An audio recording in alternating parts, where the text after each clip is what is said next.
السلام عليكم اخوتي واخواتاتي، مرحبا بكم في حلقه جديده. معكم الصديق اللي ديما كيجي يشارك معكم الافكار والقصص اللي كتخلينا نتوقفوا على التفكير.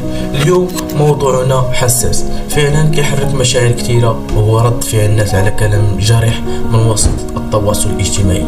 عشنا مؤخرا قصه فيها الكثير من الجدل، حيث واحد السيد اللي عنده إعاقة قال عبارة مؤلمة على واحد من الناس اللي قال شي حاجة فيها نوع من السخرية من شخص من منطقة الشلوع، وهذا الكلام دار صدمة قوية بين الناس.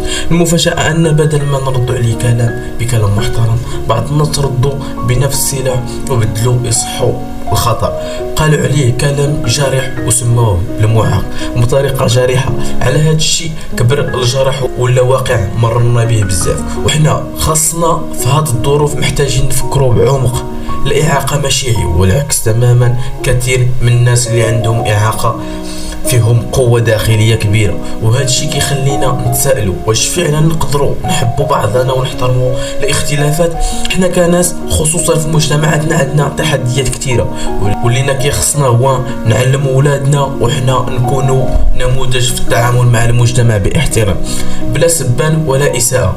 في النهاية لازم نوقفوا ونفكروا شنو هو الحل الحقيقي لهذا النزاع.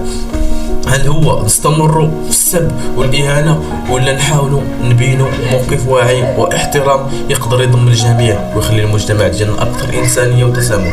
شكرا للاستماع، ونتمنى ديما نكونوا قدوة في اختياراتنا، ونبقوا ديما مع بعض ونبني وطن يليق بنا جميعا.